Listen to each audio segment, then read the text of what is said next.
A sweeping federal funding bill that could have major implications for Colorado today is a step closer to becoming law. President Trump's so-called One Big Beautiful bill narrowly passed the House last night. As Denver 7 has told you, it includes deep cuts to Medicaid, which could leave millions without health coverage. It could also lead to some of the largest rollbacks to food assistance in decades. Here in Colorado, more than 600,000 people rely on SNAP benefits.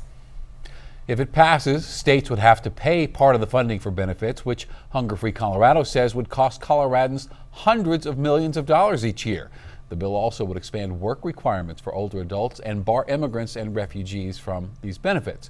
Well, tonight, Denver 7's digging into just how this would impact our communities here in Colorado. Denver 7's Daniel Kreuter spoke to people who rely on these programs and to those on the front lines working to help keep families fed. Let me do a soup.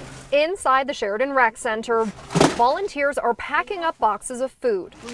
Outside, Hola, buen día. people have been lined up for hours to get meals for their families. The bill is passed. And nearly 1,700 miles away from here, lawmakers are considering cuts to food assistance through a funding bill that passed the U.S. House Wednesday night. The most significant rollbacks to federal nutrition programs in American history.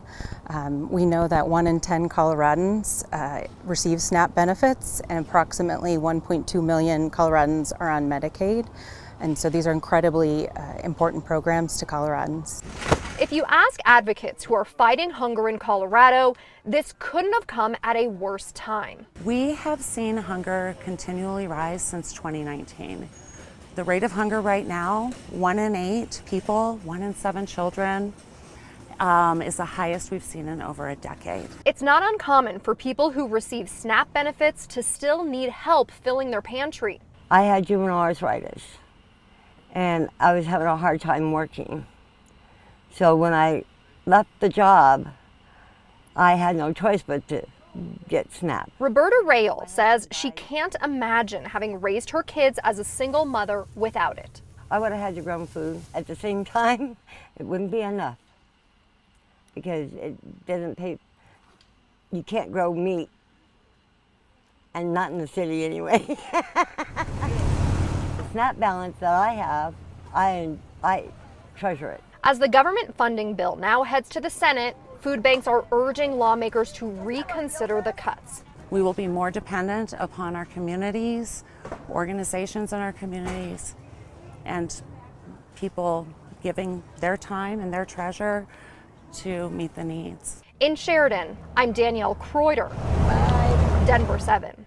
And digging deeper tonight, Republicans in Congress say they want to cut SNAP benefits because too much money is being wasted through fraud.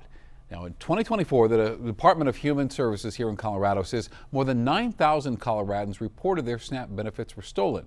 The Government Accountability Office estimates SNAP fraud could cost taxpayers nationwide up to $4.7 billion every year.